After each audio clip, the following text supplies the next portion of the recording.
morning, Canada. Welcome back to another sort of question period. Today is September 23rd, 2025. And again, there's no shortage of stuff going on. There's a comet that's heading towards in the general direction of, the Milky Way, our galaxy, towards Earth-ish, sort of. Maybe it's aliens, maybe it's not. Three-eye comet or three-eye atlas is what it's called. Just found out about that about 45 minutes ago. So that's lovely. Also, President Trump absolutely obliterates the United Nations. All those globalists are not too happy with the words that Trump said this morning. So that's very funny and exciting. We're going to be taking a look at parts of that. Canada used its platform at the United Nations Assembly to say, hey, we're Canada and we recognize Palestine as a state, even though Trump said not to. France did the same thing. And America has officially responded to the fact that Canada did that. So, yay, we are not in a good position. Things are going to get ugly. They're going to get bad for Canada. They really are. I don't know how else to say it. I mean, look at the American stock market. It's just going up and up and up. America's making money. The golden age of America is here. And where's Canada? I mean, yeah, our stock market is going up, the Toronto Stock Exchange, but it's like closely tied to the American Stock Exchange. And it's just, you know what I'm saying? Like, I'm just at a loss for words, but it's not, we're not doing things properly the way that America is. And I'm not saying that we need to become America or the 51st state to be prosperous, but we need more of a economic merger. We are very lucky that we border America. Way more lucky than countries from other parts of the world. And what do we do with that luck? We shoo America away. The most powerful, the richest country in the world, we shoo them away because why? Do you know? I don't know. I mean, elitists somehow don't like Trump. I don't know what's going on. It's weird. It's gross. So yeah, we're taking a look at that. Also, Canadian politicians are not acknowledging the fact that 400 ostriches are about to be murdered today, right now. It's happening right now. So that sucks a lot. Very much so. I went to that ostrich farm personally. Ostrich farm in just outside of Kelowna, I think. I flew there a couple months ago, stayed at the farm for a few nights and got to kind of record and document what was going on. And it's really sad what's happening. And not a single politician in Canada has mentioned anything about it. So yeah, Canada's in a weird place right now. But for those who missed it, we're going to take a look at what Mark Carney said yesterday about Canada at the United Nations Assembly in regards to us recognizing Palestine as a state, because we all know that that's at the top of the priorities that Canada has. We know that you wake up, I wake up, and we go, man, is Palestine a state yet? We've been saying this for years. Well, we don't have to live in this empty void anymore because they've officially recognized, the global elitists of Canada have officially recognized Palestine as a state. Here we are. Since 1947, it has been the policy of every Canadian government to support a two-state solution for lasting peace in the Middle East. This position envisioned the creation of a sovereign, democratic, and viable state of Palestine, building its future in peace and security alongside the State of Israel. Over many decades, Canada's commitment to this goal was premised on the expectation that this outcome would be eventually achieved as part of a negotiated settlement. Regrettably, this possibility has been steadily and gravely eroded, including by the pervasive threat of Hamas terrorism to Israel and its people, culminating in the heinous attack of October 7th. The accelerated building of settlements across the West Bank and East Jerusalem and the soaring settler violence against Palestinians. Actions such as the E1 settlement plan and the Israeli government's contribution to the humanitarian disaster in Gaza.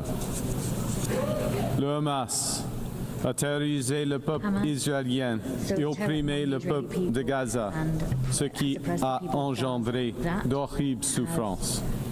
Le Hamas doit impérativement libérer tous les otages, se désarmer complètement et ne His French is jouer so bad. aucun rôle dans la gouvernance future de la Palestine. Hamas has stolen from the Palestinian people, chased them and cheated them from their life and liberty, and it can in no way dictate their future. But Excellencies, the current Israeli government is working methodically to prevent the prospect of a Palestinian state from ever being established. Il poursuit sans relâche l'expansion des colonies cisjordaniennes, ce qui est illégal au regard du droit international. Sa constante agression contre Gaza a fait des dizaines de milliers de morts civils, forcé le déplacement de plus d'1 million de personnes et causé une famine dévastatrice. Une autre violation du droit international. And it is now the avowed policy of the current Israeli government that there will be, and I quote, no Palestinian state.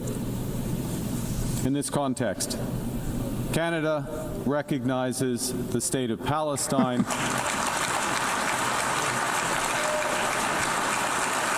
Anita in hand. Look at her. She looks like a jock, you know, like backwards hat. Yeah, my team won.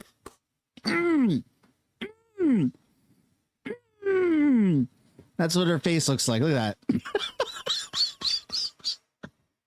What the heck is this, dude? Oh my goodness. That's so funny. She got up and cheered harder than the coach of the team that won the Super Bowl. You know what I'm saying? Just, yeah. Life work achieved. Man, that's funny. Canada's such a joke. And we offer our full partnership in building the promise of a peaceful future for both the state of Palestine and the state of Israel. Excellencies, Canada is under no illusions that this recognition is a panacea. This recognition is, however, firmly aligned with the principles of self-determination and fundamental human rights in the UN Charter, and it is fundamentally consistent with the policy of the Canadian government for generations. We take this action as part of a coordinated effort led by France and Saudi Arabia, a coordinated effort to provide the possibility of peace and a two-state solution. Recognizing the state of Palestine, led by the Palestinian Authority, empowers those who seek peaceful coexistence and the end of Hamas. It doesn't legitimize terrorism. And in no way does it compromise Canada's steadfast support for the state of Israel, its people, and their security, because that security can only be ultimately guaranteed through the achievement of a comprehensive two-state solution. Yeah, so that's, you know, noble and all for Canada to do that, but it was advised against doing that. America is working on a peace deal between Israel and Gaza, Hamas, Palestine, whatever that situation is. And this is certainly going to have some backlash. It wasn't just Canada that did it. It was all the Canadian alike countries, right? Because Canada is, of course, we know you wake up in the morning going, oh, it feels European here. Man, I'm sure glad that I live in the most European of non-European countries. Turns out that a lot of other European countries also use their time at this UN summit globalist agenda meeting thingy-mabobber to recognize Palestine as a state as well. And, well, what does the Trump administration have to say? Well, they're not too happy.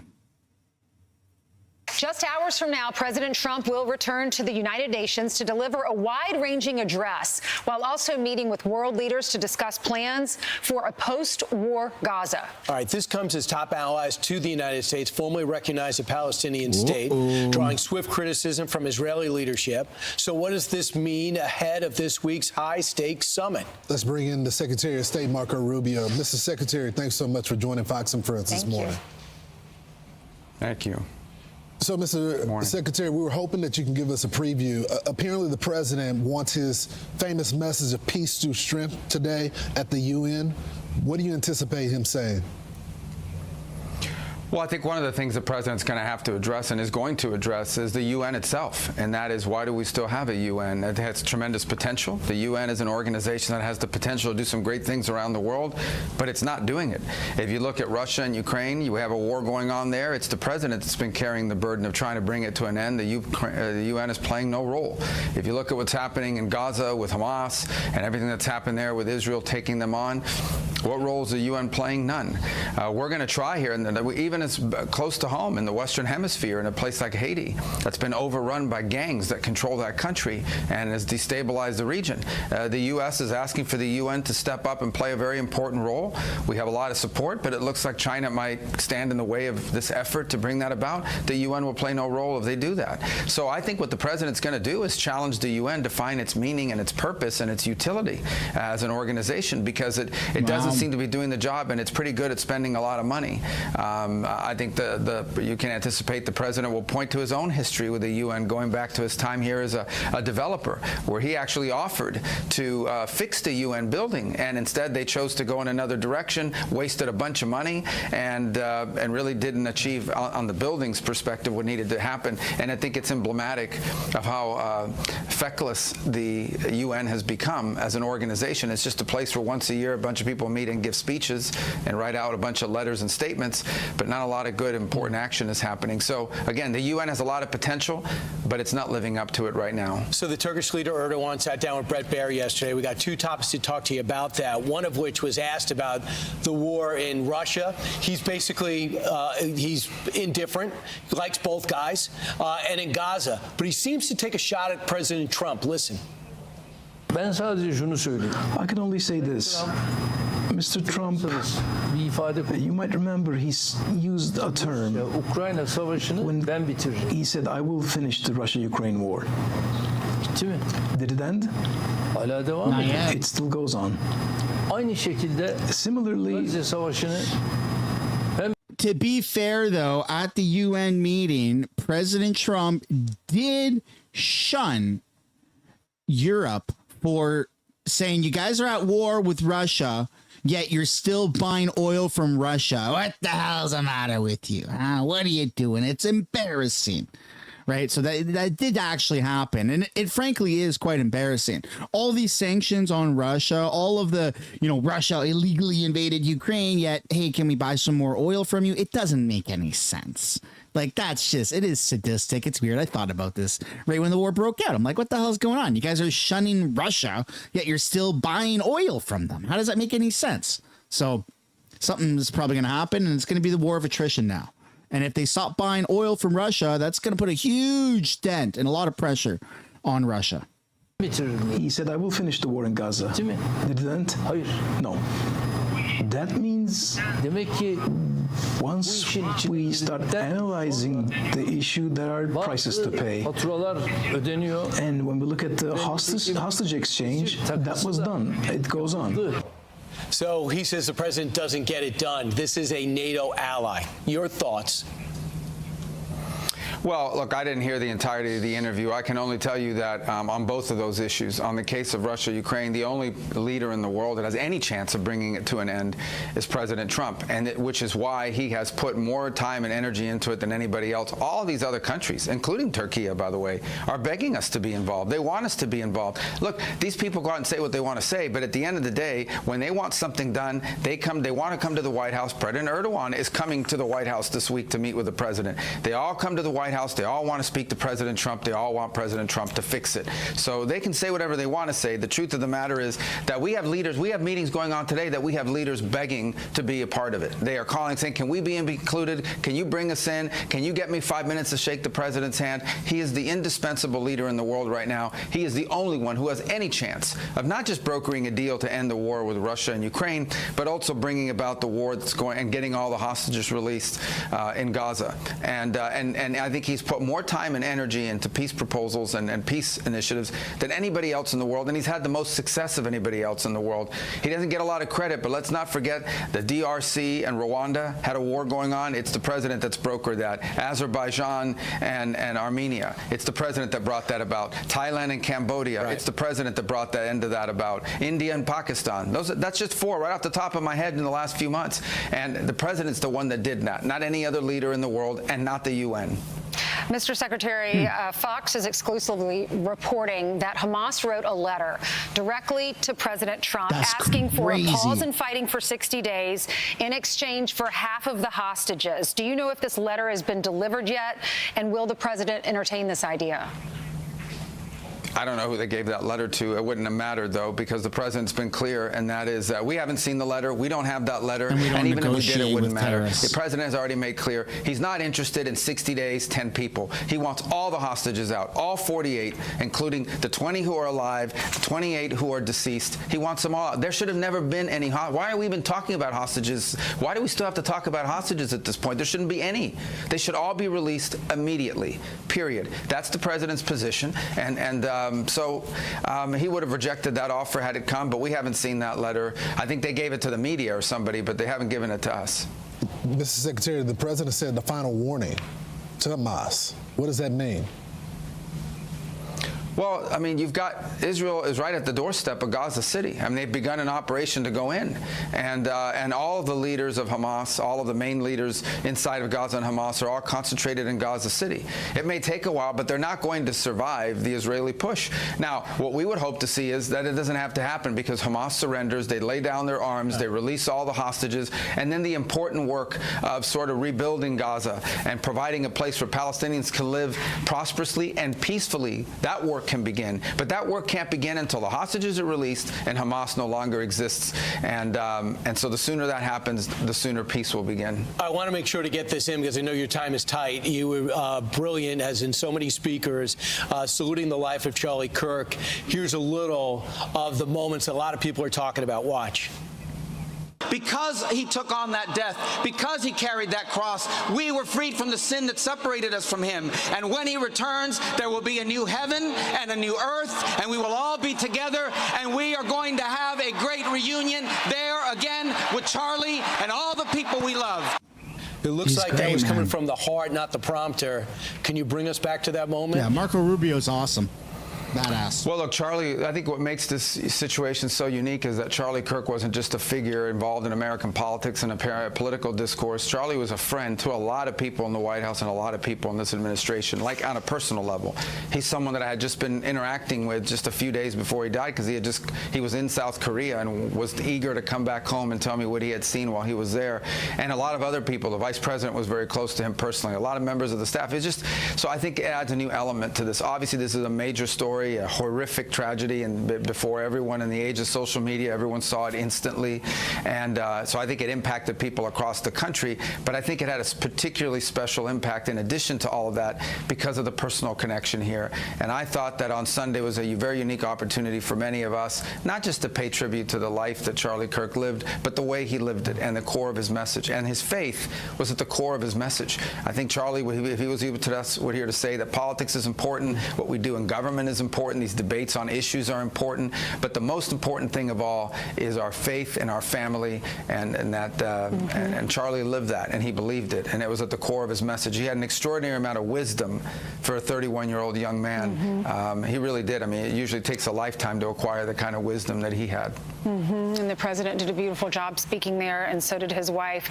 The president, what is his reaction? What's the administration's reaction about our allies? We have France, we have the UK, we have Australia and Canada recognizing the Palestinian state.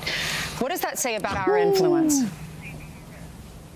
Well, these countries are doing it, frankly, because of domestic political pressure in their own countries. You know, because of migration policies, their countries have been flooded with foreigners who have become politically active and are insisting that their governments do these sorts of things. And so that's what they're responding to. But look, it's irrelevant. It's going to get a little bit of attention, but there is no Palestinian state. You can put all the, it's kind of an emblematic of what the president says about the UN. You can put out all the paper in the world you want. The only way there's ever going to be a permanent solution to this challenge between Palestinians and Israelis is a negotiated settlement, one in which the Palestinians are going to have a territory and they're going to govern it, but it cannot be one that's going to be used as a launch pad for attacks against Israel. And that's something that has to be negotiated with Israel.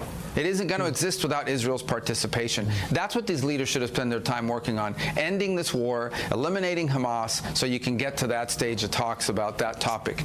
But for them, and for some of them in particular, more than others, it's sort of a vanity project that's trying to make themselves relevant. But here's the bottom line, and here's the truth. Okay, when it comes to actually getting peace done, when it comes to actually stopping this, they're not going to any of these other countries. Of course. They're coming to us, they're going to President Trump, and they're asking him to get involved and bring it to an end. You just asked me about a letter to from Hamas. Hamas didn't send a letter to France. Hamas didn't send a letter to any of these countries on your list. Hamas apparently, supposedly, sent a letter to President Trump because everyone knows, even an evil group like Hamas, that he's the only one with the power and the influence to make something happen. It's such a good point, and I don't want to put you in a bad position, but do any of these countries ever tell you why they're not willing to accept any of the refugees that's coming from Gaza, from the Palestinian Authority? Because we hear publicly sometimes, what do they say? They say, well, we can't take any more people. We already have too many. They say, frankly, what any country should say, which is, in fact, I think if they won't say it publicly, but they'll say it privately, and not just these countries in Europe. I mean, the countries in the Middle East. Look, it's not like every country in the Middle East is raising their hand and saying, okay, we'll take 100,000 refugees. It goes back to the migratory debates we've had in this own country. I mean, every country in the world thinks open borders is crazy. Egypt does not have open borders. Jordan does not have open borders. Europe does, or has had for a long time. But none of these countries, most countries in the world do not have open borders because it's crazy. It's lunacy. And only we had that under President Biden, and now that's been fixed. And I think the president will point to that in his speech today. America had a migratory crisis unlike any in the world, and we fixed it very quickly under President Trump. All right, real quick, Mr. Secretary, what are you going to do about the Russian breaches into NATO territories? They need a muscular response. I haven't seen any. Well, NATO is responding the way it should. If a drone comes in over your airspace, you shoot it down. That happened. We've seen flights, and this is not new, by the way. This has happened, maybe not at the frequency we've seen, but a Russian jet or a Russian bomber goes into your defense zone. You send your planes up there to intercept it. That's been happening. We've had to do that off the coast of Alaska repeatedly in many cases. So NATO is going to respond. Yesterday. Let me remind everybody from Canada that Alaska borders Canada. So if Russia's playing hide and seek near and around Alaska, that's just a hop and a skip away from Canada. Let me just remind everybody.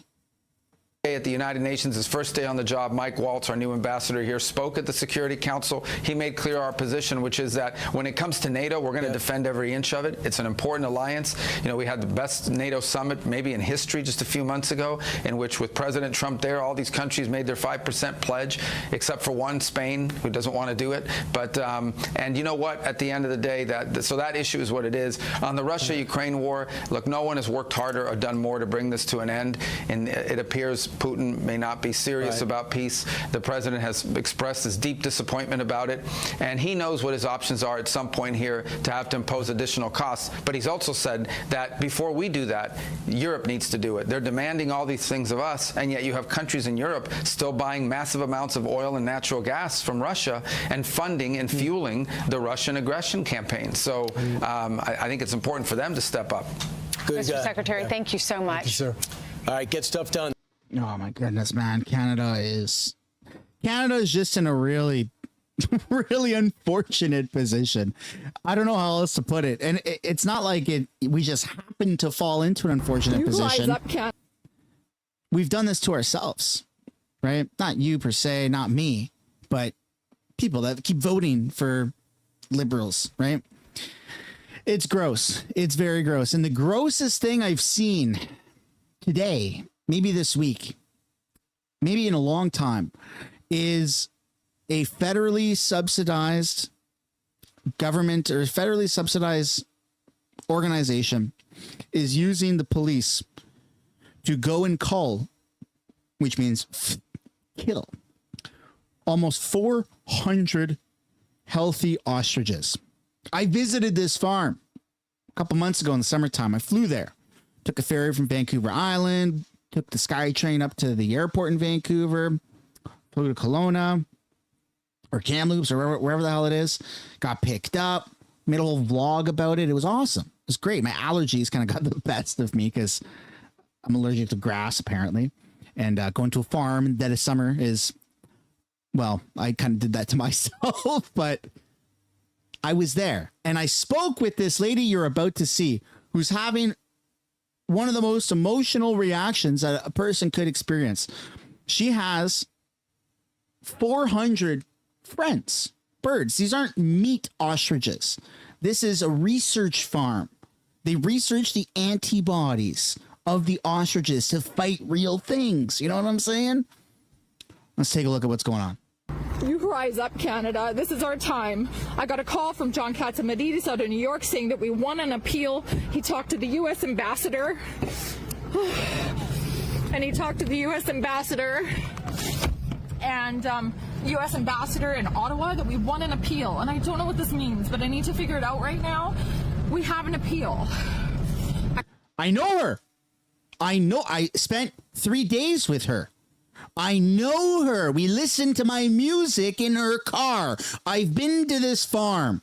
This is insane what's going on. All right. You guys need to pay attention to this. This is some real stuff that's happening right now in Canada. I have to figure this out. Maybe, Mom, maybe we get removed. John, I need your help. I need everybody's help. I need our government. I need our help. Canadians are screaming for leadership, and this is your time to stand.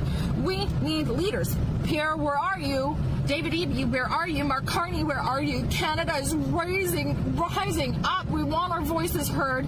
These animals are about to go through the most fearful days of their life. They're going to be inhumanely treated, touched. Please, no, you stay visual. No, we're gonna go. You stay by this camera on YouTube. And you know what? The world's gonna watch.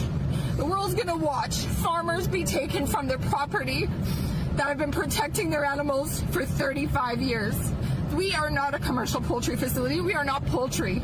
These animals deserve the right to be fed by our hands for the last days while they prepare for their inhumane euthanization and eradication of life. Decades of life. You remember that. Decades of life will be put into dumpsters. Decades of life is going to fall to their knees in the next 24 to 48 hours if you don't stand up.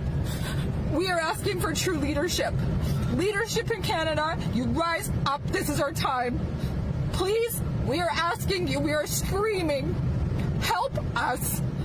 Help us save these animals. They are not sick. They've never been tested. Please help us. Getting smirked at by the RCMP officers, I want him removed. RCMP, I want that constable removed from our property. It was completely unethical. At a time like this and what we're going through, I want you remembered. That was, I hope, all of these RCMP officers right here. Right there by the Can we not go here by them? We have to stay here? Yeah, no, go there. We're gonna go. Still on camera? No. I just want to be with the birds. Here. Let's just go. Let's go. We're gonna go be with the birds. I'm sorry. Can we turn around so we can leave if they come? No, we're not. Keep running. No. They can't. They're not fed yet today. They're not fed yet. Man, these farmers are really nice people. Like I said, I spent 3 days, something like that, 3 days or 3 nights there. They fed me. I stayed in the farmhouse. I walked up and down the main road with her right here. I was on the farm property. I walked up and down the main road. I drank coffee with her. She was barefoot. Okay. This is like a real tragic thing that's happening. They don't deserve to be experiencing this. Katie and the entire farm, her mom, okay, everyone that's involved with this, they are very good farmers, and they are being abused by the government, by the police. It's happening. You've seen the photos and the videos, right, of what's going on at the farm. I can't show it. I can't show the police because unfortunately it like silences the videos and stuff like that. But there's like 50 to 100 police officers there at a farm of ostriches. It doesn't make any sense. I've never seen anything like this. It's insane. But you know what we did do? We opened up every hay bale we could so that they can eat that. That's because good. I'm promising you, the last days of their life are going to be put into panic and fear. But you know what? It's not going to be the last days of their life. There's going to be a miracle. Ottawa, you're going to step up and you're going to stop this. Stop this because we can repair the Canadian Food Inspection Agency. We can repair it. We can repair it and put strength back in it. We can fix the trust between Canadians and the Canadian Food Inspection Agency. We can fix this. Fix this with life, not death. Let's fix this with life. Choose life today, not death. Please fix life. Fix it. Choose life. Choose life. Oh, choose life. Please. Choose life. These are research birds, say man. Choose life, right? Yeah, baby girl, you say. Save me. Yeah. If the government and the Canadian Food Inspection Agency was that worried about, an outbreak of like avian flu, whatever it is that they're concerned about, then why is this allowed? Why are they in the pen with the ostriches? Why are the cops all there? None of them are wearing masks. Like, what's going on? Where's our politicians? Where's the Liberal government? Where's the local member of parliament who's a conservative? Where's Pierre Poilievre? Where are our leaders? Where's our politicians? What's the point of paying politicians to do work when it's time for them to do work right now and stand up and advocate for something and they don't do it? Like, what is going on in this country? These farmers are not political people. They're not left. They're not right. They're just farmers. That's all they are. They work with ostriches. It's a research facility. And this is happening to them. This isn't a right issue. It's not a left issue. It's a good versus evil issue. And the evil is about to go and murder 400 research birds for antibodies. That's what they were researched for. This is insane. This is insane what's going on. The local conservative MP for the region, Helena Conans, where are you? Where is everybody? Sick. David Eby even talked about Choose this. Life today, Canada. Choose David life Eby's like today, a commie. Ottawa. Choose and life he even today, mentioned leaders. this a few months ago. Choose life. Saying that this is wrong what's going on. Choose life today. Choose life. Please choose life. Choose life and trust and repair the eroded trust. Choose it. Choose it today. Be the heroes. Be the heroes, Ottawa. Be the heroes and stop this. Pull them out, Ottawa. Pull them out before it's too late, Ottawa. Please. This has been going on all summer long, and not a single politician, right, left, at the federal level has mentioned anything. You know who did, though? David Eby. Like, borderline commie. David Eby talked about the ostriches, but our federal politicians didn't. Like, what the hell is going on, right? What the heck is going on in this world? It's just it's so bass-backwards. Nothing makes any sense. It's gross to see this. I spent time at that farm. I feel for Katie. I feel for everybody that's there. I saw the people that were camped out there. I saw the people. I walked around, spent some time there. I had somebody made me a hot chocolate or a coffee. I pulled in late at night, sat around a fire, and it was good. It was good vibes. They're nice people that are there. And they're having their entire farm, just their life's work gone, poof. And the market value for those birds, they're worth a lot of money. Okay. I don't exactly know the ins and outs of the financial, dollar figure that each bird is worth, but it's a lot. Okay. Let's just say that the birds are worth each $20,000. I believe the government is offering them through the culling $3,500 per bird. So they're getting a fraction. It's like you buy a car and all of a sudden now the government's like, hey, we're going to confiscate your $40,000 pickup truck that you bought, and we're going to pay you $2,500 or $4,000 or $5,000 for that $40,000 truck that you bought because electric vehicle mandate, right? It's like the same kind of thing that's going on, except it's not a car. They're actual animals and they're for research purposes. And this is happening. It's gross. It's disgusting. I feel a personal attachment to this. I even got the little sticker, the little sheriff's badge, Ostrich sheriff, somewhere here. I'll try and find it. It's just gross to see this happening. We've seen this before. We've seen this with the convoy of the RCMP coming in and just abusing their power and doing stuff like this. And it's really, really sad to see, man. It breaks my heart. It really does. We're going to continue looking at what's going on with the UN because it's not good for Canada. I just wanted to show people the ostrich stuff here. Okay, here we go, folks. Here we go. From Colton, you were listening to this speech as well, a wide-ranging topics, and the U.S. president in particular, it feels like in a speech like this, going off on tangents at certain points too. Migration and clean energy, two of the big topics that touched on the Palestinian statehood and that other countries. What do you make of this, of the tone of the speech and everything that Donald Trump covered? I think we're going to unpack this for a few minutes. Yeah, it was surely President Trump unplugged. The first quarter felt like a campaign rally speech in which he was touting his accomplishments and denigrating Joe Biden. That struck me as relatively odd for a speech to the United Nations.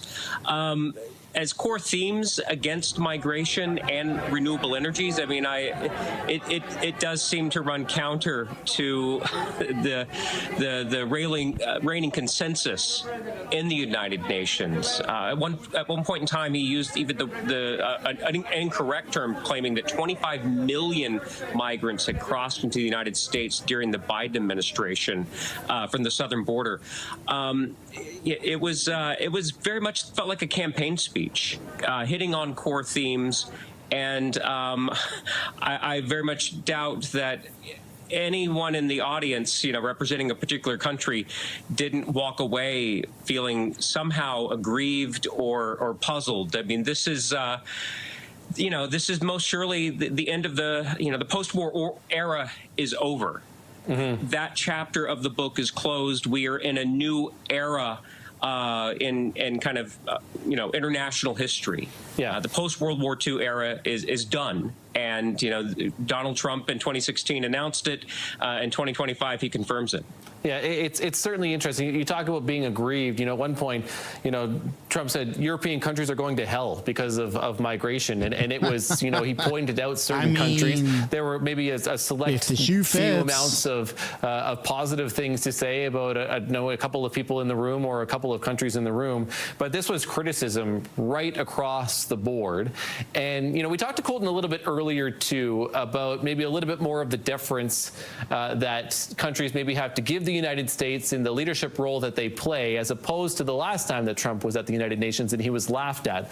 But what do you make, too, of all the different countries that were pointed out and the relationships now moving forward, but all of the issues and that Donald Trump really did address, that he believes moving forward with it, with what feels like his new version of world order?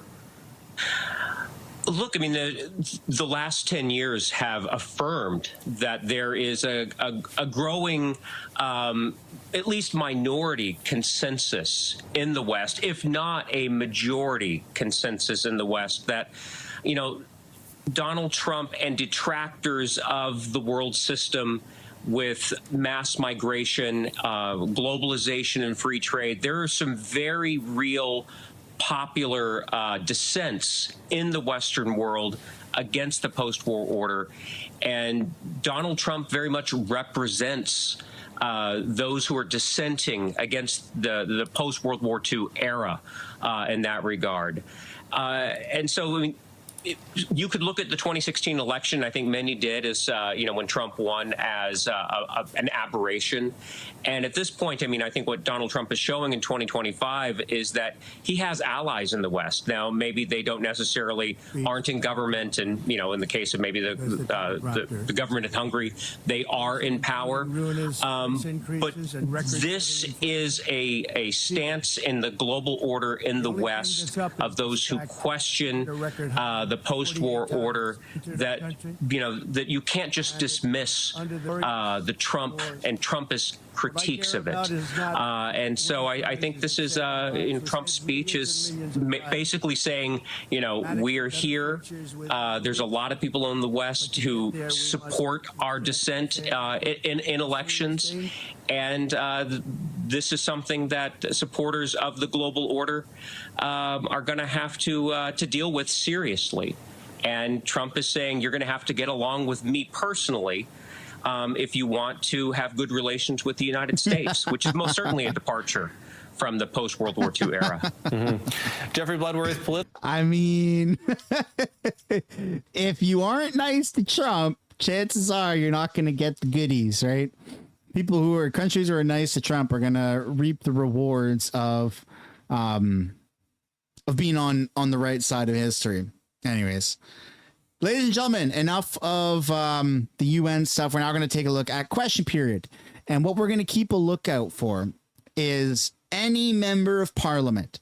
I don't care if it's the Liberals. I don't care if Mark Carney does a Zoom call from the UN meeting and says, what's going on with the ostriches? I don't care who brings it up.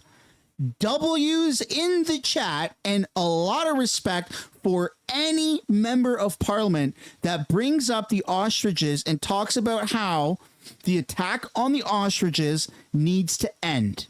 That's the line in the sand today. That's all I ask.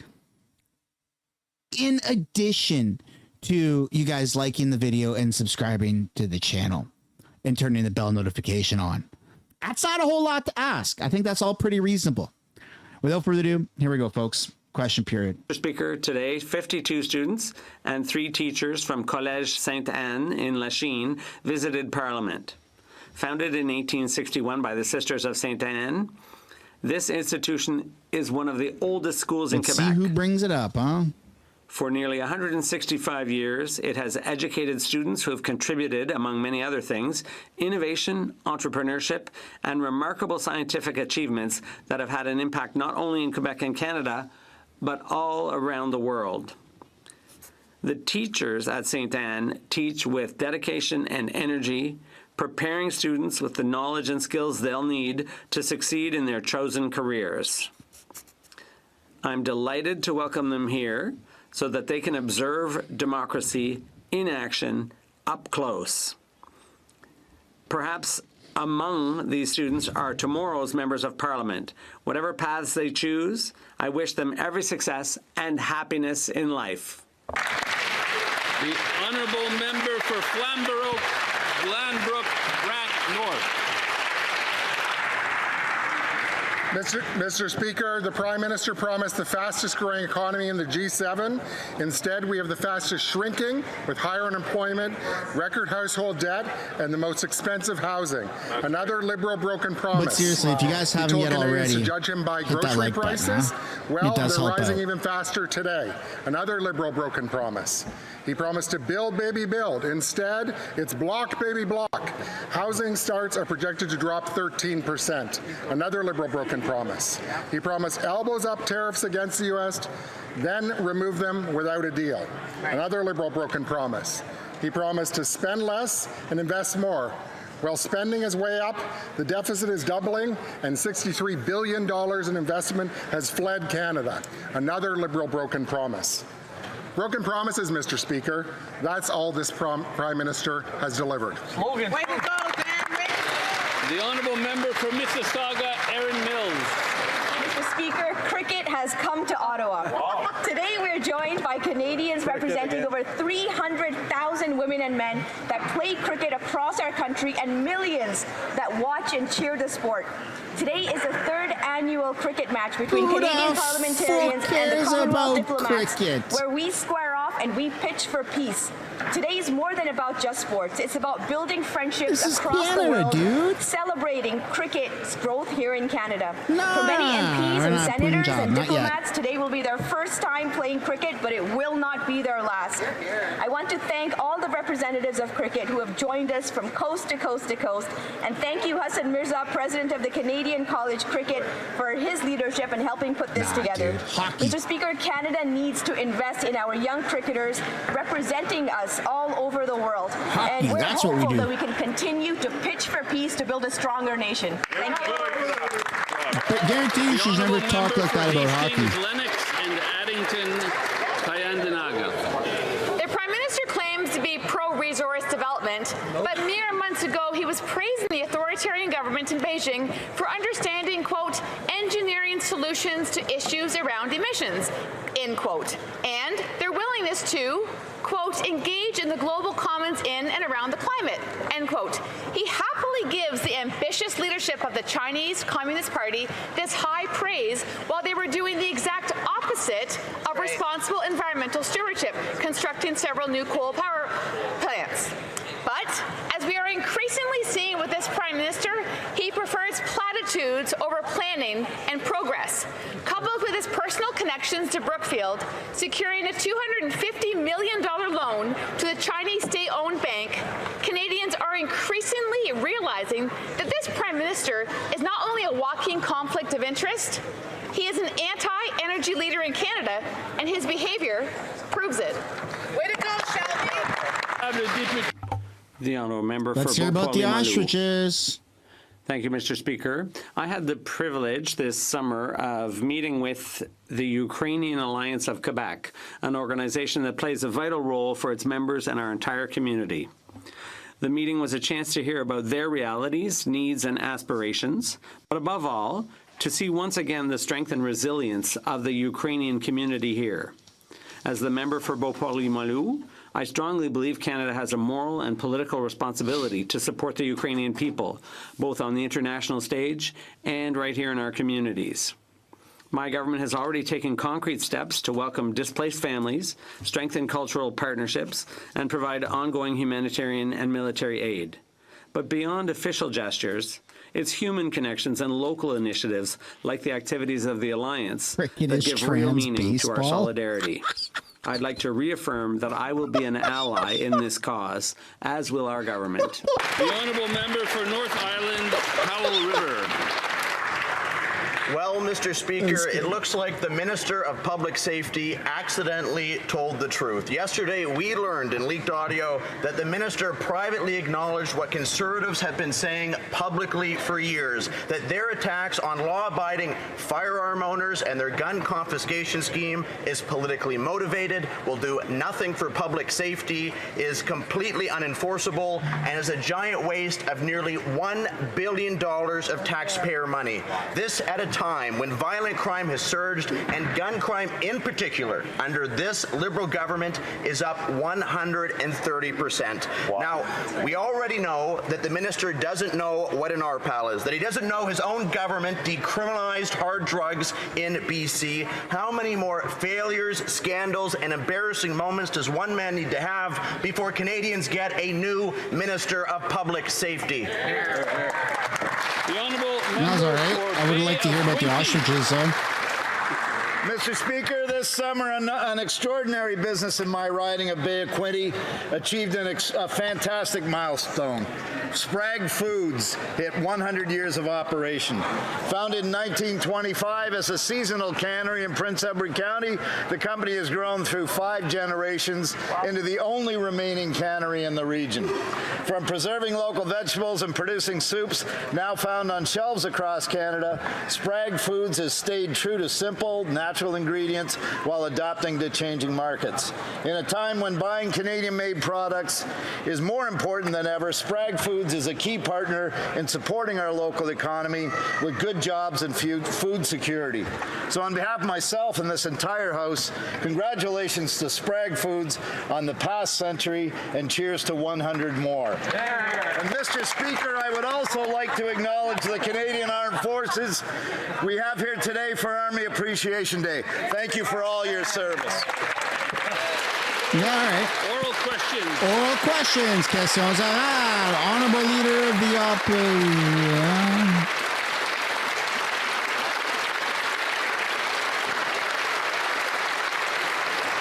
Oral questions. Questions orales. Honorable Leader of the Opposition, you better bring up the ostriches. Pierre Poilievre. Monsieur le Président. Mr. Speaker, I must admit that I've never seen this before. On Monday, a minister said that his own program would not work. He was caught on recording saying that. Then on Tuesday, he announced that he would go forward with the program. He was right on Monday. It's a waste of $750 million, which will be taken away from our borders. Will the Prime Minister sack this minister? The Honourable Minister of Public Safety. Merci pour la question. Thank you for the question. Let me just take this opportunity to talk about the compensation program that we launched today. The pilot will take place in Cape Breton. There are roughly, yes, I want to thank the colleagues from Cape Breton for their support, but I also want to thank the police chief as well as those who are going to step forward and apply for the rebate, Mr. Speaker. This is smart policy. We're moving forward on it, and I fully believe that we will be able to implement this throughout the country over the next year. The Honourable Leader of the Opposition. But he said the exact opposite in the recording, Mr. Speaker. He admitted that confiscating $750 million worth of our arms will not work. And he even made a promise to his renter.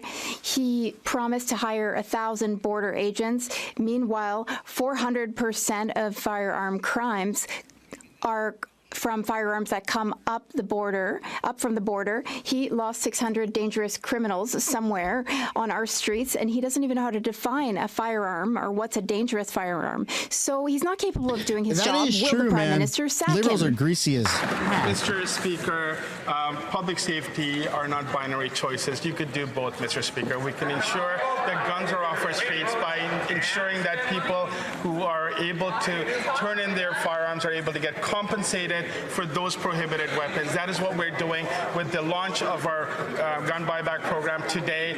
We will continue to make smart criminal justice reforms to ensure that criminals are off our streets and bail is tougher for repeat violent offenders. What an idiot. Privately, he said it's not going to work.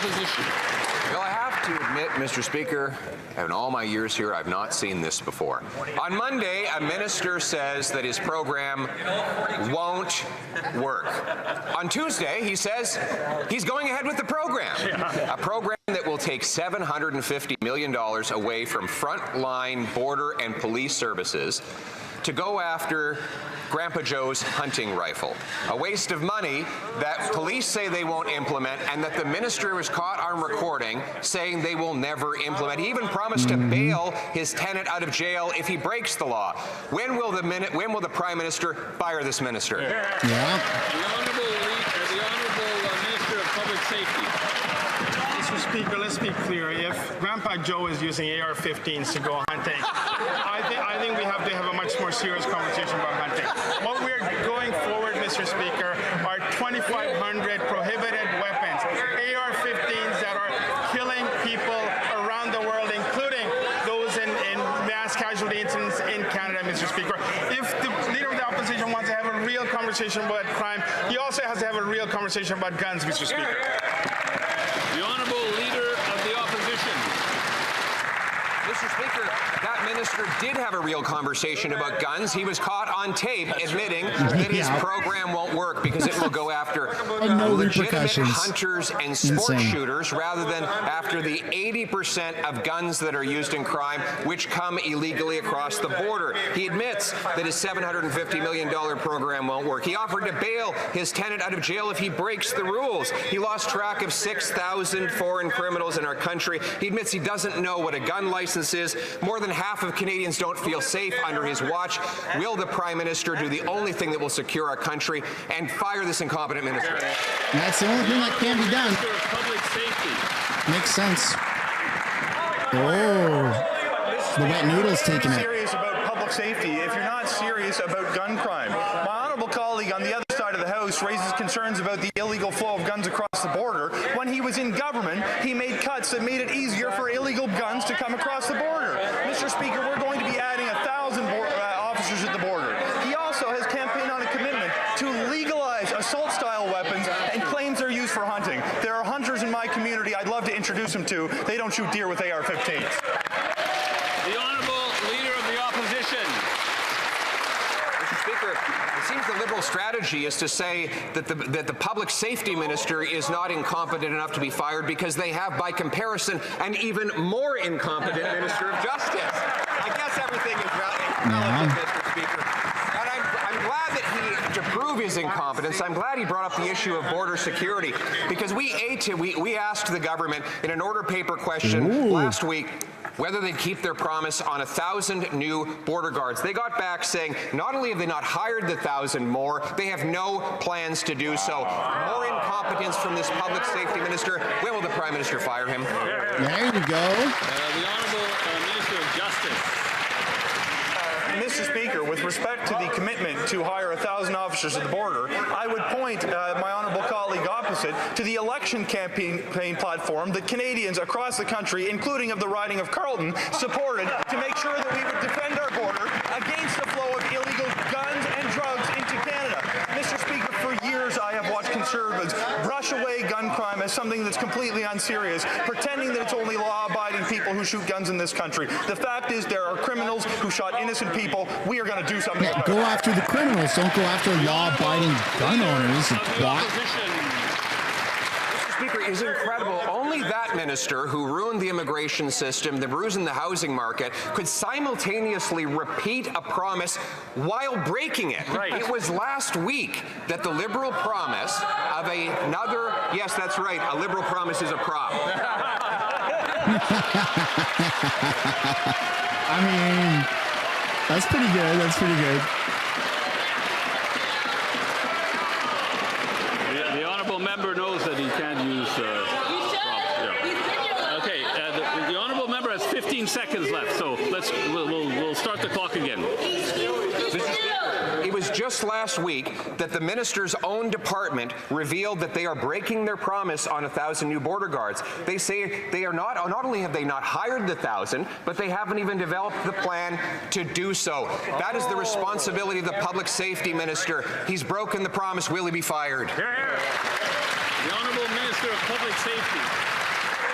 Mr. Speaker, on April the 28th, Canadians gave this government a mandate to do many things, including hiring a new 1,000 CBSA and 1,000 RCMP officers.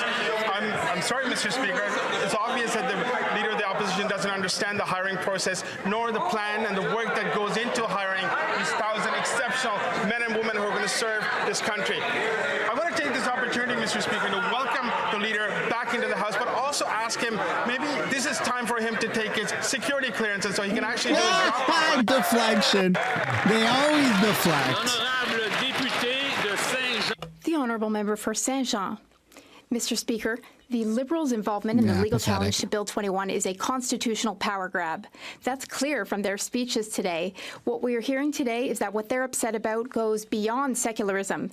Their concern is that Quebec could use the notwithstanding clause to pass laws that Ottawa disagrees with. So they want to weaken the clause, which is Quebec's only tool to avoid being subordinated to Ottawa and to its courts. They want to turn Ottawa into a superior government and Quebec into an inferior government. Will the Liberals withdraw from the challenge and put an end to this constitutional power grab? The Honourable Minister of Justice. Mr. Speaker, this shouldn't come as a surprise. We've had the same stance for several years now. When there are cases at the Supreme Court of Canada, we participate. As the member knows full well, the case is at the Supreme Court of Canada. When a case makes it to the Supreme Court of Canada, the government weighs in. The Honourable Member for Saint-Jean. Mr. Speaker, the Liberals are doing more than just challenging Bill 21. They want to ensure that they have a say in all of Quebec's laws. What their factum suggests is that Quebecers do not have a good enough judgment to be allowed to pass our own laws without supervision from Ottawa. And to prove their point, they rely on completely apocalyptic examples, such as the possibility that Quebec could use the notwithstanding clause to legalize slavery or arbitrary execution. Mr. Speaker, exaggeration is the argument people make when they have no other argument. Since their factum doesn't contain any real arguments, why don't they withdraw it? I hope Quebec separates. The Honourable Minister of Identity and Canadian Culture. Mr. Speaker, my colleague talks about exaggeration. Well, she's the one exaggerating. She's laying it on pretty thick. And the answer to her question, well, she already answered it.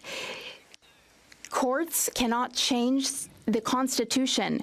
We're not weighing in to guarantee that the courts can change the Constitution. As we said yesterday, the only body that can change the Constitution is the Parliament.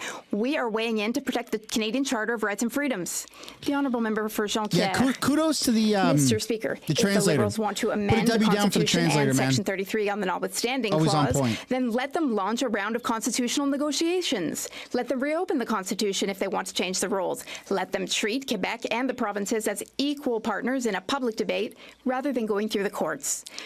Let the Liberals respect their own federation and behave democratically. Mr. Speaker, will the Liberals withdraw their insulting factum? It insults Quebecers, and will they withdraw from the challenge to Bill 21? The Honourable Minister of Justice. Mr. Speaker, quite the contrary. We do not want to change the Constitution. We want an opportunity for the court to clarify the Constitution.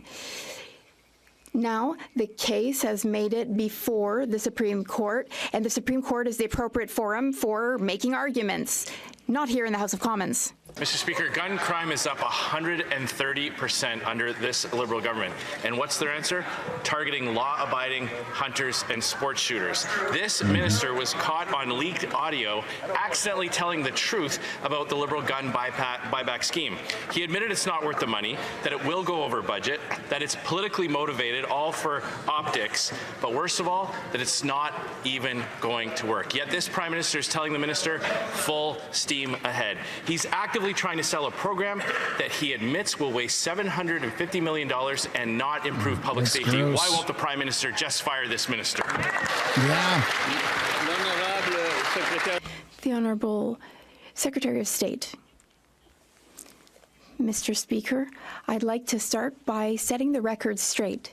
The program, which was announced at noon today, will buy back assault weapons. This will not affect hunters. I repeat, this will not affect hunters. All reasonable hunters do not need to use assault-style weapons, which will be bought back. That's what we announced today. All Canadians are looking forward to this program. We've been talking about this since 1999, since the terrible feminicide. The needs are the same today, and we're going to get this done. Thank you. Mr. Speaker, it was the public safety minister who set the record straight when he was caught on tape saying that this program won't do a thing for public safety. They're not taking guns away from criminals. They're letting criminals out on the street. And now they're diverting $750 million that could actually go to things that would protect Canadians. That's money being diverted away from the border where illegal guns and drugs could be stopped. It's $750 million that's not going to new border agents to deport foreign criminals. Mr. Speaker, why won't this Prime Minister just do the right thing and fire this incompetent public safety minister? Yeah, throw a W down. That's good. The Honourable Secretary of State. Thank you, Mr. Speaker. Will understand a bit more. That program is to remove in the hands of Canadian firearms that are designed to kill people, not for hunting. And it's not. How much crime is committed from law-abiding gun owners? Canadian wants those firearms out of the street. They voted for us. We said we will do that. We will do that.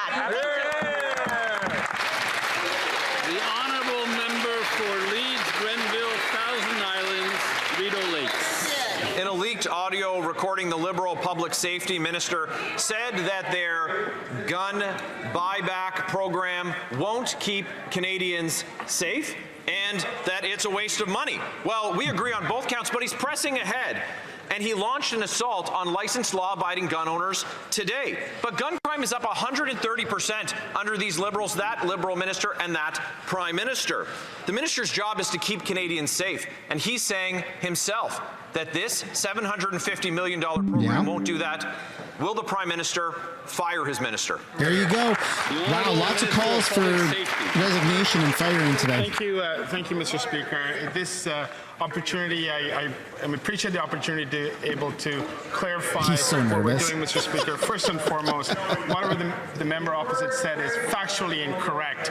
I support this policy, Mr. Speaker. That's why I brought this forward today at 12:30 this afternoon. I, along with several of my colleagues here, as well as police chief. If you want to see this guy get fired or resign, put some W's down in the chat. Announced the compensation program as a pilot first in Nova Scotia, and we will be expanding it across Canada, Mr. Speaker. I invite the party opposite to get on board and to ensure that guns are off our streets. The honourable member for Lethbridge. Sorry, my mistake. Leeds, Grenville, 1,000 Islands, Rideau Lakes. Well, Mr. Speaker, you'll have to accept my apologies if I don't take the public safety minister at his word today. If instead we take him at his word from Monday, when he said that the program was a waste of money, it wasn't going to keep Canadians safe, and if it's such a good idea and it's not going to target people who are not breaking the law, why was he offering to bail his buddy out of jail? How could his friend be targeted unless, of course, this was going to target licensed, law-abiding firearms owners? The OPP have said no, they won't participate. A Crown Corporation Canada Post won't participate. It's $750 million that could hire cops to keep Canadians safe. That's not what they're focused on. Will the PM fire the minister? That's Prime Minister material right there. Mr. Speaker, this afternoon we were able to launch the assault-style firearms compensation program. It starts first off in Cape Breton, Nova Scotia, with a pilot. It'll last for 5 to 7 weeks, Mr. Speaker. From there, we will expand it across Canada. This is what Canadians voted for on April the 28th. They gave us a mandate to implement this program, Mr. Speaker, and we will be implementing this program. We will ensure that those prohibited weapons, including AR-15s, are off our streets, Mr. Speaker. Honourable member for Lethbridge. Well, Mr. Speaker, the reality is that after releasing violent offenders and targeting law-abiding citizens of this country, such as sports shooters or hunters, gun crime has actually surged by 130% under this Liberal government. The public safety minister admits that it's simply a gun grab rather than accomplishing anything good for Canadians. He has confessed that he doesn't know what an RPEL is, and he has sponsored a bill that undermines civil liberties. He is mired in conflict of interest concerns. So would the Prime Minister finally do the right thing and fire this incompetent minister? Fire him.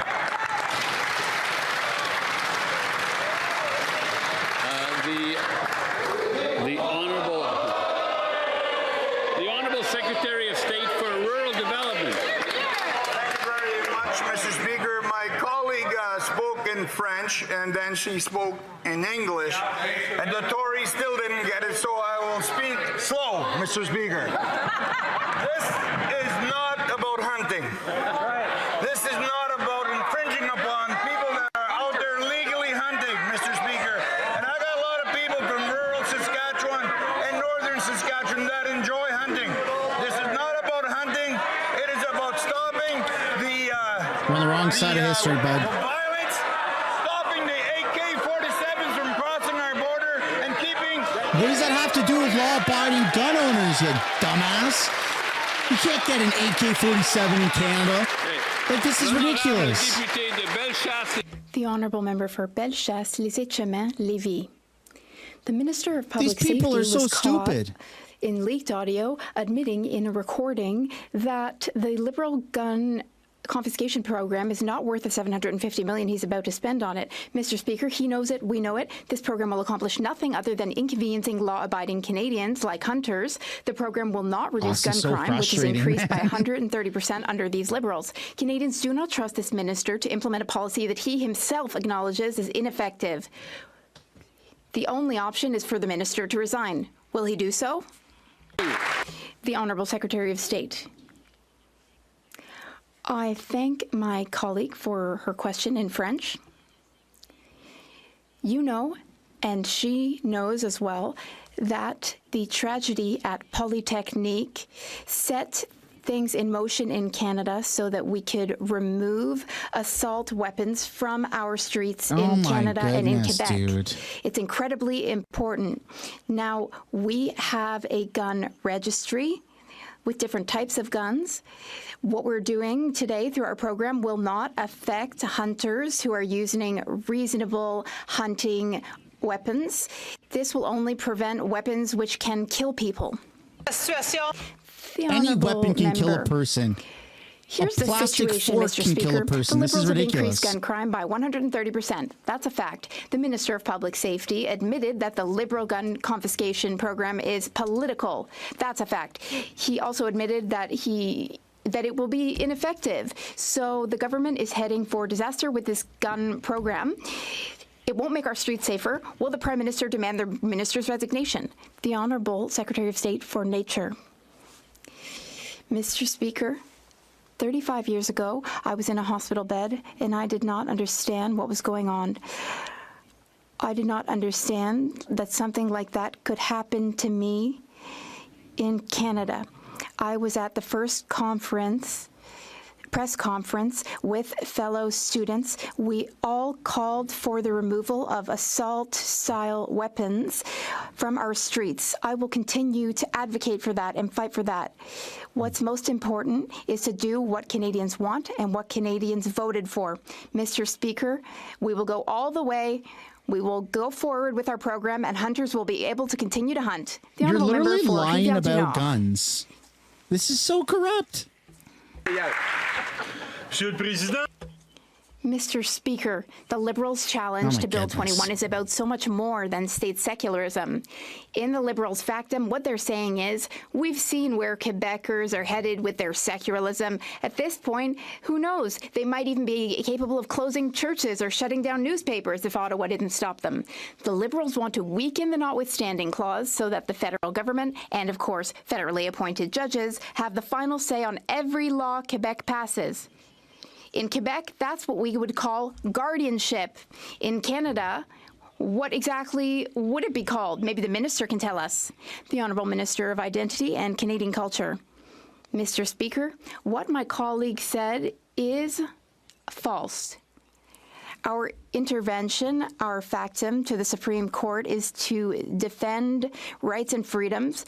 We are the Charter Party. We have always and will always defend the CCRF. Now, someone recently announced that they would use in one province the notwithstanding clause 3 times. 3 times.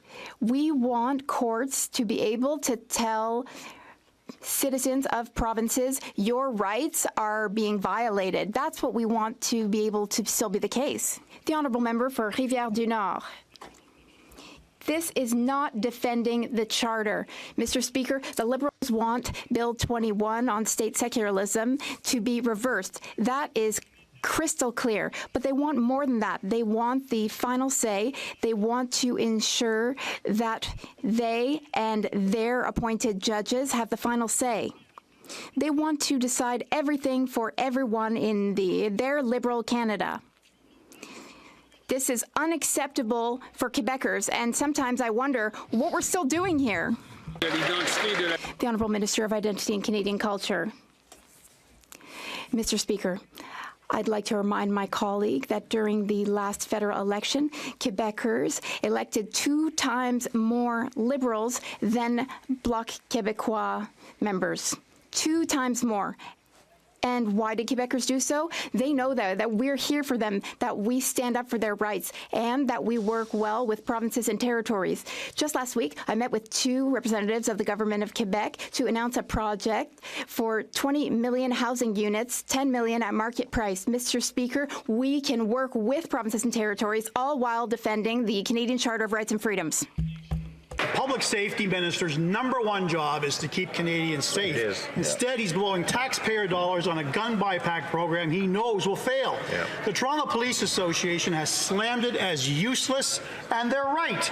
Almost every gun used in Toronto crime last year was smuggled, the overwhelming majority from the U.S. Yet this minister is attacking law-abiding Canadians, knowing full well his program will not work. The minister has failed to do his job. Will the Prime Minister fire this incompetent minister? Good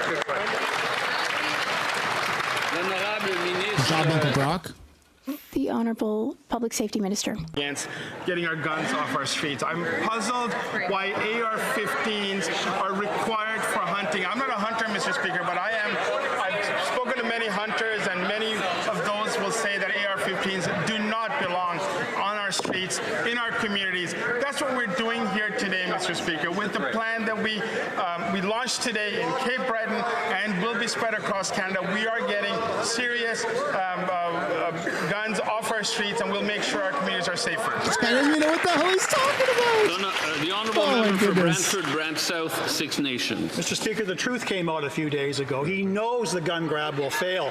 He was caught on tape admitting it will blow the budget and that it'd be better to lock up criminals committing the crimes. Sorry, Minister, your words were not misguided. They were the truth. That's right. But today he's blindly plowing ahead, not to protect Canadians, but because the Prime Minister wants a political stunt. That's right. If he knows it'll fail, admits it'll waste millions, and says it's all about politics, why is he still in charge of public safety? The Honourable Minister of Public Safety. Mr. Speaker, I recognize the member opposite is a lawyer, and I know he knows what defamation is, and I invite him to say the exact same words outside in the House, Mr. Speaker. What I will say, Mr. Speaker, is that the program that we launched today is one that will make our community safer. It will ensure that guns such as... I couldn't hear it now. I'm trying my best, but it's very hard sometimes. So if the Honourable Minister could start from the top, because I really didn't catch anything he was saying. Mr. Speaker, I realize that the member opposite who just asked that question is a lawyer, and I know that he knows defamation law, and I invite him to say those exact same words outside of the House, Mr. Speaker.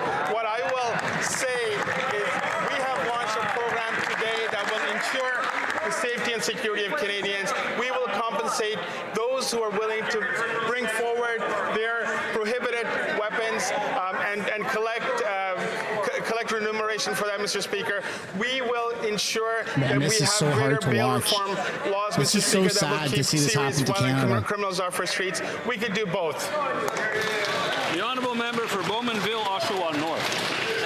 Mr. Speaker, gun crime is up 130%, and Toronto police report that 88% of the illegal guns they seize have been smuggled north across our southern border. The Liberal Public Safety Minister does nothing to keep our communities in the Toronto area safe. Instead, he focuses on banning legal hunting rifles in rural Canada. Hear, hear. When will the Prime Minister take action and actually hold this minister accountable and fire him? He's done nothing to keep Toronto safe, and that is his job. The Honourable Secretary Good job, of State Throw some W's down for Jamel, man. Mr. Speaker, this government has put historic investments into our borders to be able to keep illegal guns off our streets and Canadians safe. We're going to continue to bring further legislation that will tighten our sentencing and bail system. But, Mr. Speaker, mass shootings are a crime. And we have several examples of mass shootings that have taken place in Canada and the United States. We should learn that lesson and get these assault-style rifles off our streets. Stop putting repeat offenders back on the streets, you The Honourable Member for Charlebourg, Saint-Charles. Mr. Speaker. Idiot. With this Minister of Public Safety, it's failure after failure. A significant rise in firearms crimes, and he has been caught talking about how worried he is about the gun buyback program. And now he's leaving African mafioso groups enter our country. When will the Prime Minister make this minister resign? The Honourable Parliamentary Secretary.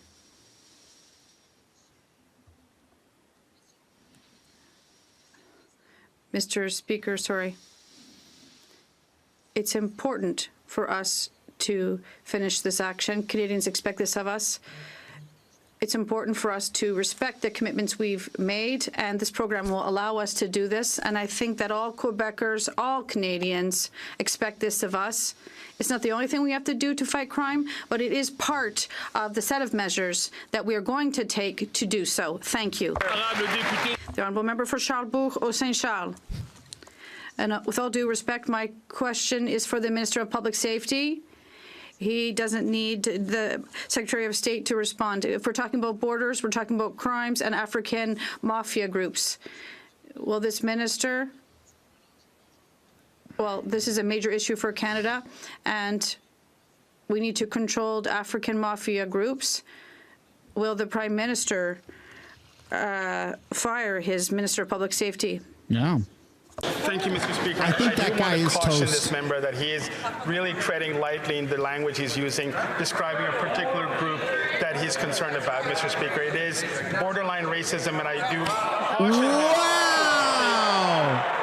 take note of his language. Wow. Clear, Mr. Speaker, and we're investing in our border. Borderline racism, it either is or it isn't, buddy. We have already invested $1.3 billion in securing our border, Mr. Speaker. Typical liberal Hiring bitch. 1,000 new RCMP officers, and we're also hiring Typical 1,000 new liberal. CBSA officers, Mr. Speaker. We will ensure that our borders are safe and secure.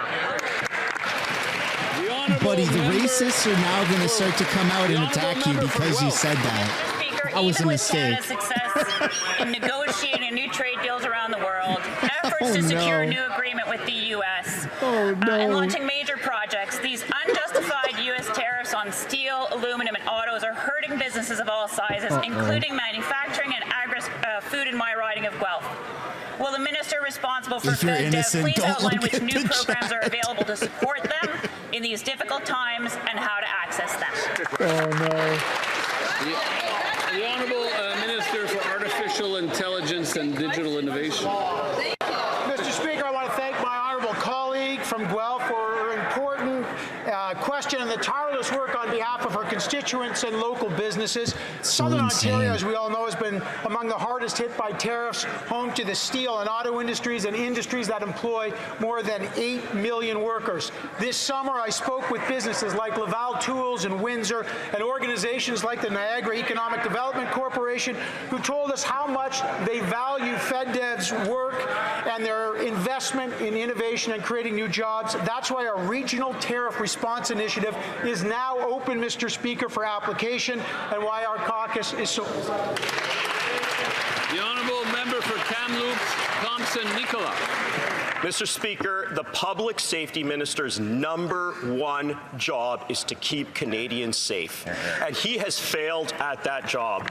In a secret recording, he said, "Don't ask me about the logic," and I agree. I don't see the logic either. Gun crimes are up 130%.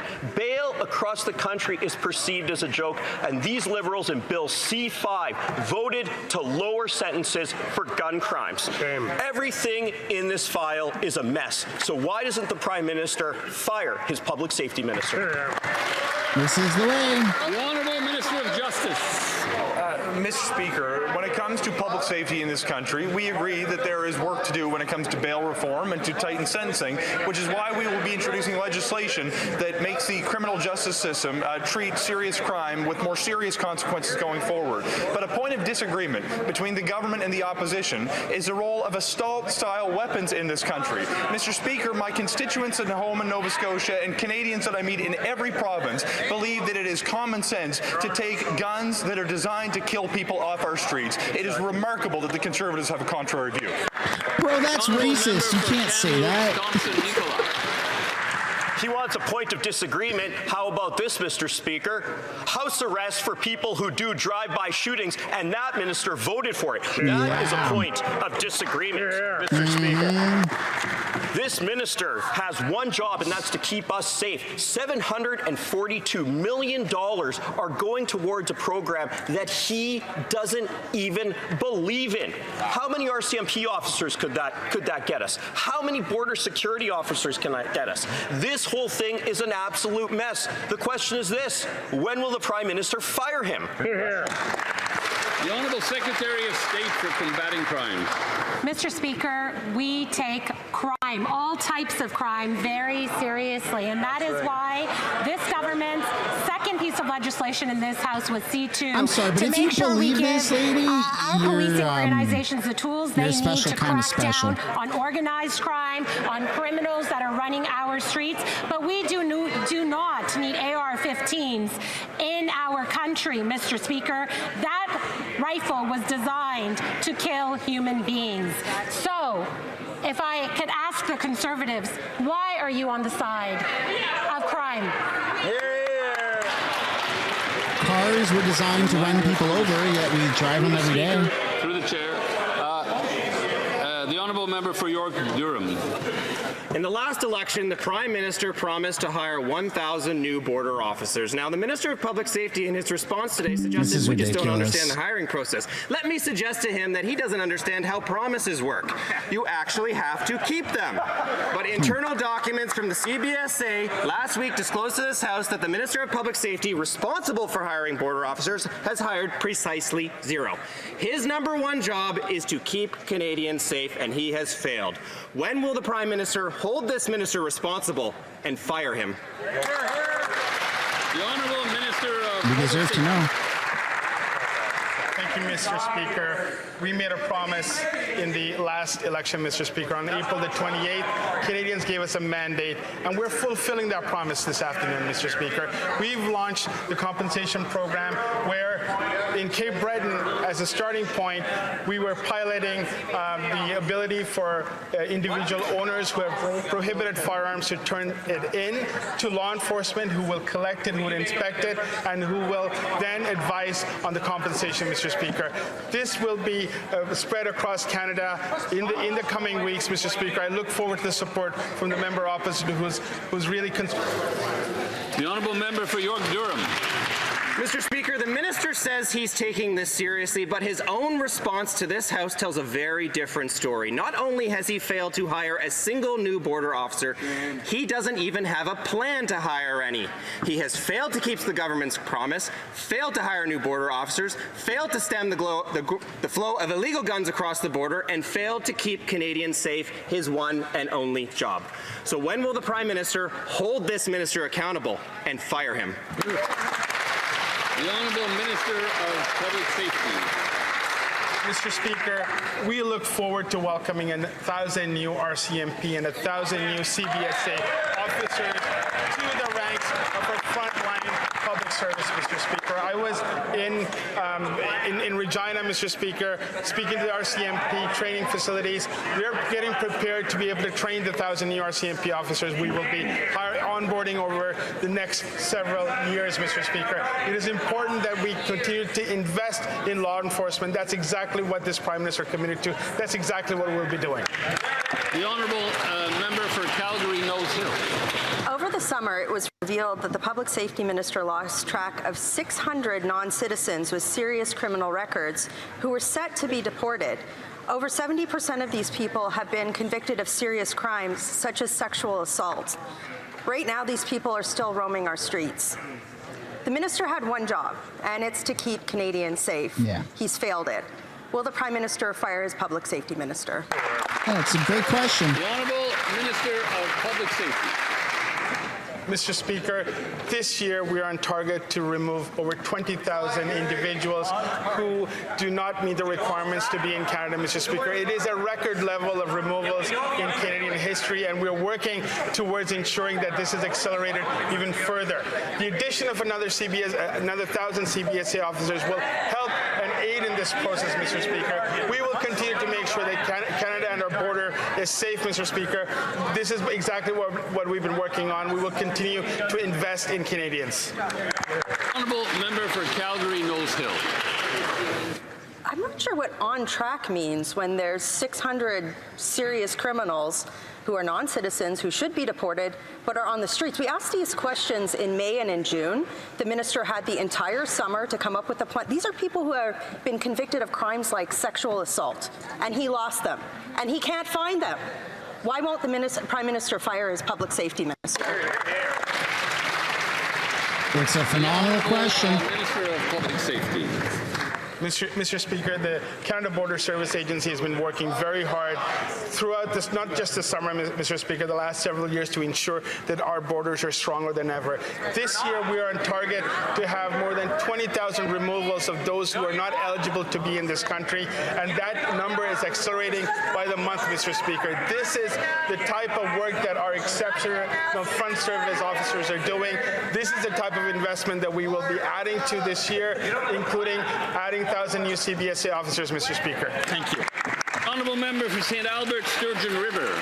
Speaker, the Minister of Public Safety got caught on tape telling his tenant that he need not worry about the Liberals' $750 million gun buyback because he could simply ignore it, and then proceeded to joke that he would bail him out if he got arrested. In other words, the Minister of Public Safety effectively counseled his tenant to break the law. In the face of this serious ethical lapse, will the Prime Minister fire this minister? The Honourable Minister of Public Safety. Mr. Speaker, I appreciate another opportunity to talk about our compensation program that we launched today. At 12:30 today, Mr. Speaker, I, along with many of my colleagues, including the Secretary of State for Nature, who you've heard in this House, Mr. Speaker, of the enormous work that she has done over decades in advocating for this moment, Mr. Speaker. Survivors across Canada have asked for this, Mr. Speaker. It's important that we get weapons such as AR-15s off our streets. That's exactly what we've done. We'll be expanding this from Cape Breton to across Canada over the next 5 to 7 weeks, Mr. Speaker. The Honourable Member for St. Albert, Sturgeon River. Mr. Speaker, it doesn't end there. On tape, the minister admitted that the buyback rips off law-abiding firearms owners when he promised his frustrated tenant to personally pay the difference in value for his confiscated firearm. Counseling his tenant to break the law, promising to bail him out, and then trying to appease him by cutting a check. How many ethical lapses is it going to take before the Prime Minister fires this incompetent minister? The Honourable Minister of Public Safety. Mr. Speaker, I invite this House, I invite the members opposite to have a serious conversation about guns, Mr. Speaker. When you want to talk about crime, when we want to work together to ensure that our streets are safer, it needs to be a serious conversation. It cannot be hyperbole, Mr. Speaker. What we've announced today is to take off from our streets weapons that should not be in possession of Canadians, which include AR-15s, Mr. Speaker, that are lethal and that can destroy people, Mr. Speaker. This is why we brought forward this plan. We're starting in Cape Breton. We're going to be expanding it across Canada, Mr. Speaker. I invite members opposite to support this program.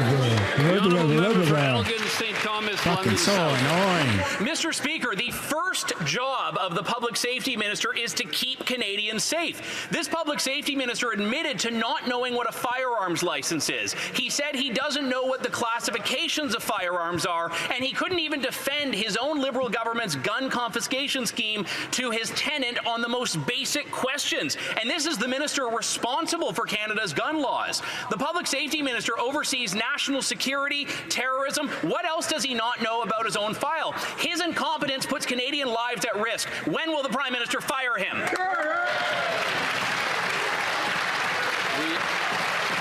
The Honourable Minister of Public Safety.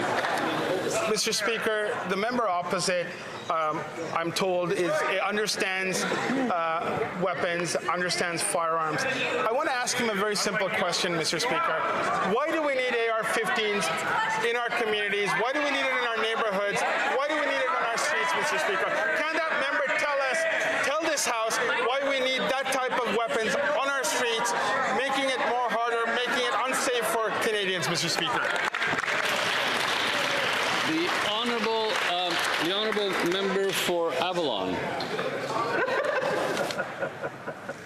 Mr. Speaker, the 2025 wildfire season has been the second worst wildfire season on record, with communities across the country, including my home province of Newfoundland and Labrador, facing devastation and thousands of Canadians forced from their homes. Can the Minister of Emergency Management give us an update on what the House and how our government supported Canadians and the wildfires response? The Honourable Minister of Emergency Management and Community Resilience. Mr. Speaker, I want to thank the first responders and local officials and members of the Canadian Armed Forces whose work on the front lines saved lives and protected communities. We were there for Newfoundland and Labradorians as they faced these historic wildfires. We also supported Saskatchewan, Manitoba, Ontario, and Nova Scotia. In true Canadian form, the provinces and territories stepped up to help one another when more resources were needed. While many face a long road to recovery, we'll continue to support Canadians with focus, determination, and unity. The honourable member for Edmonton Gateway. Keeping Canadians safe is the Public Safety Minister's #1 job. But the rising number of extortion cases in this country is out of control. Surrey police say that the number of cases they're investigating since June have tripled. Canadians continue to live in fear of their houses being shot at or businesses being burnt down or much, much worse. Meanwhile, the minister continues to make empty promises of additional RCMP officers, but they haven't been hired yet. This minister has clearly failed to keep Canadians safe from international gangs and extortions. When will the Prime Minister fire him? The Honourable Secretary of State for Combating Crime. Hear, hear. Mr. Speaker, extortion is illegal in Canada. It carries a very stiff penalty. The Conservatives would like people to believe that it is legal to extort people. It is not. There are minimum sentences that extortion carries.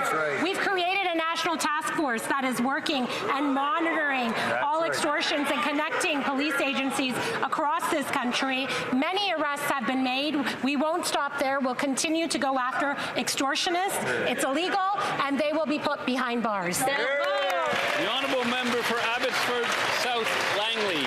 Mr. Speaker, the #1 job of the Public Safety Minister is to keep Canadians safe, and he has failed. Extortion is up 330%, especially in my riding of Abbotsford South Langley. The minister has not yet labeled the Bishnoi Gang as a terrorist organization who are responsible for widespread violence in Canada. Designating the Bishnoi Group as a terrorist entity will arm the law enforcement with the critical tools needed to prosecute the gang activities. Politicians nationwide have been calling on this. Will this minister resign today, or will the Prime Minister finally fire him for his poor behavior? Hear, hear. The Honourable Secretary of State for Combating Crime. Mr. Speaker, public safety is a top priority for this new government. National security experts independently evaluate and make recommendations on terrorist entity listings.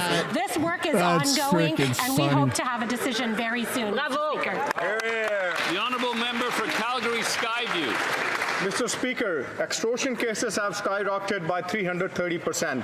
This past Saturday night, my community was targeted by Bishnoi terrorists who carried out a shooting followed by an attempt to extort the victim. This gang is actively threatening innocent Canadians, causing fear in neighborhoods like mine. Yet, this minister has failed to label them as a terrorist organization. My question to the minister... Yeah, we're all thinking it. of Public and Safety is simple. Will this minister resign, or will the Prime Minister fire him today? We're all thinking it'd be nice. He's a conservative. Mr. Speaker, it is the RCMP that first came out to expose the Bishnoi Gang in this country as an organization that is actively working in our neighborhoods. It is a crime to extort Canadians.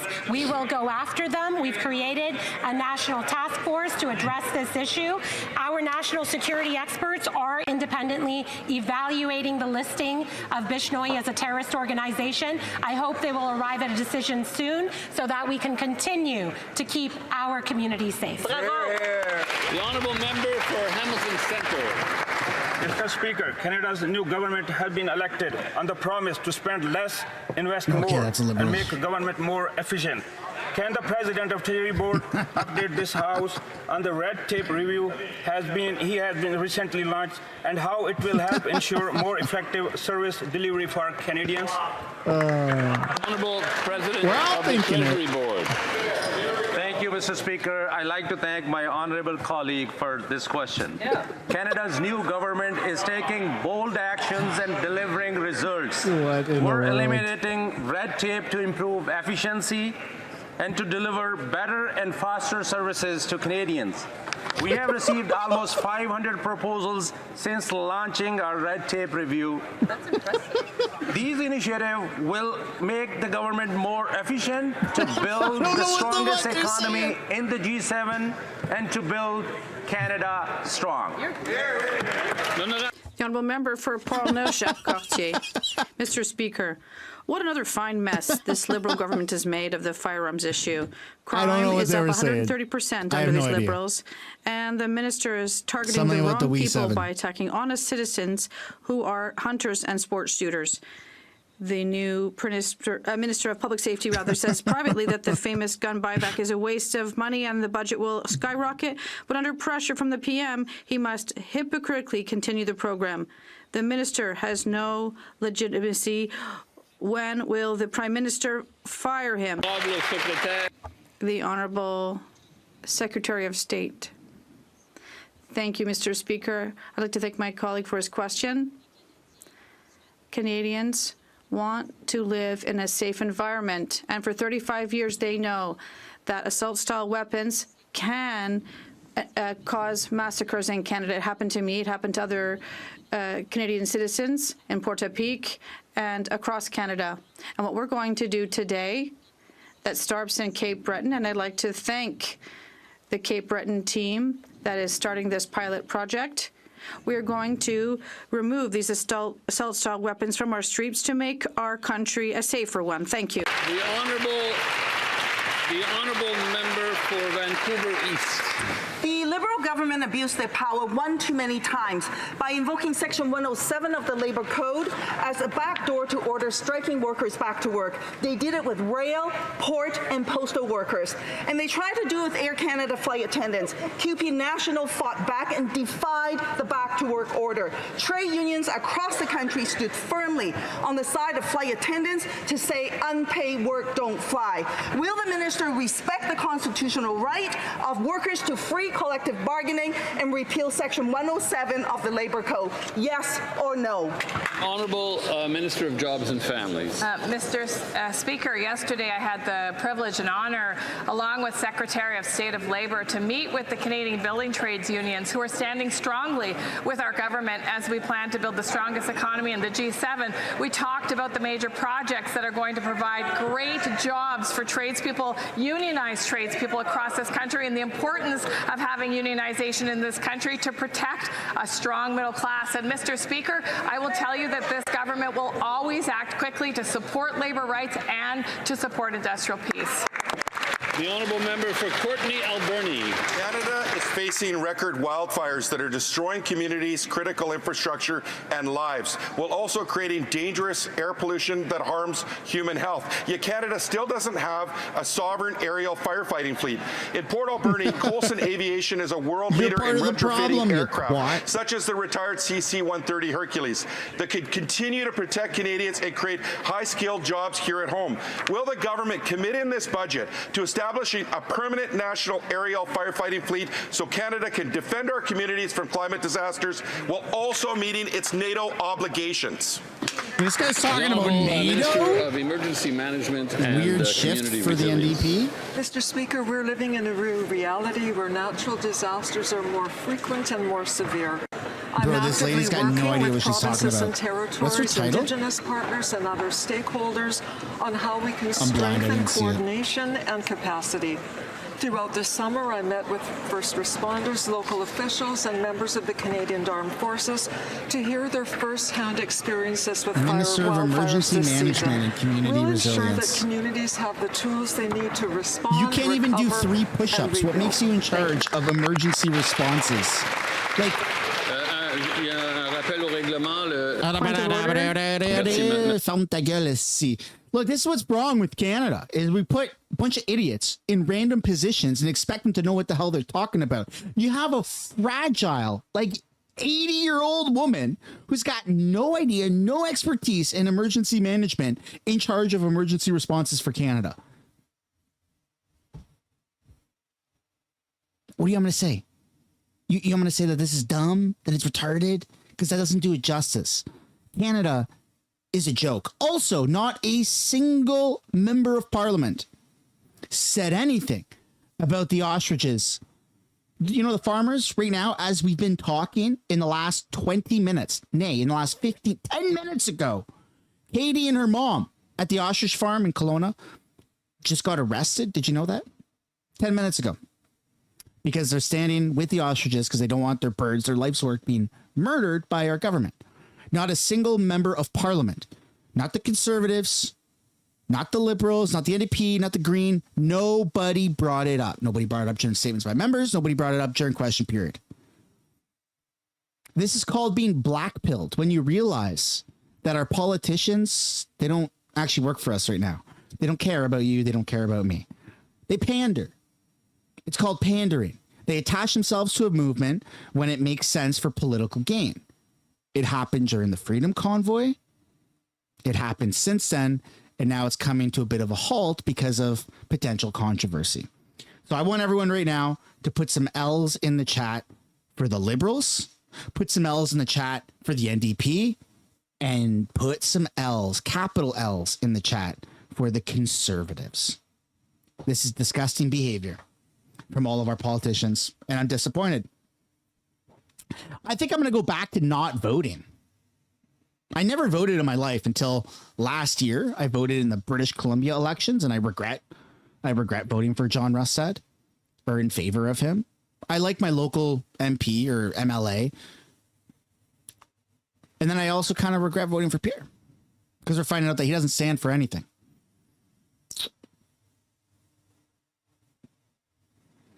Our politicians would like to see 400 birds, ostriches. They're not meat ostriches. It's a research facility for antibodies. For what would antibodies be used for? For research, for vaccines, for all that stuff. It's good. It's good. Ostriches are really beneficial for antibodies.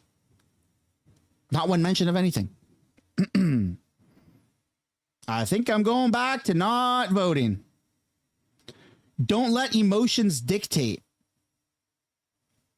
Yeah, I mean, if our politicians don't stand for anything, they're going to fall for everything. And there's been so many issues that our politicians just aren't saying anything about. Provincially, in British Columbia, even the commie, David Eby, the premier, talked about this a couple of months ago when it was a really hot topic. And he stood with the ostriches and said, it's wrong what the CFIA is doing. But at the federal level, not a single politician used their influence and their voice to talk about this. So, and unfortunately, the farmers have just been arrested 10, 15 minutes ago. The past 12 months is the first time and the second time I've ever voted in my life. And I'm encouraging everybody right now to email their member of parliament and to send a complaint about this. Call your local MP. I don't care if it's a Liberal. I don't care if Mark Carney talked about this. I would encourage Mark Carney or the Liberals. I would say W's in the chat for days. I would actually have a lot of respect for any political leader to talk about this. This isn't a right versus a left. It's a farmer that has 400 ostriches that are used for antibodies for research. It's not a meat farm. And they've just been arrested because they don't want to leave their property because there's 100 RCMP officers not out catching pedos, not out catching criminals, not out catching gun violence, blah, blah, blah, blah, blah, blah. Not out catching people with AR-15s and AK-47s. They're at a fucking ostrich farm arresting people, and they're going to twist the necks and shoot ostriches. So what party do you vote for who advocates for this? Because no matter what party you voted for, not a single party leader, not a single party has said what's going on is wrong. So L's in the chat for all the political parties in Canada right now. And ladies and gentlemen, this is what it's called being blackpilled. When you realize that this is just theatrics, right? There's a reason why Trudeau was prime minister. Because he was a drama teacher. This is drama. This is acting. I was in the chat. That's where we're going to end it. Enough black pill for now. See you guys tomorrow. for more question period. Yay!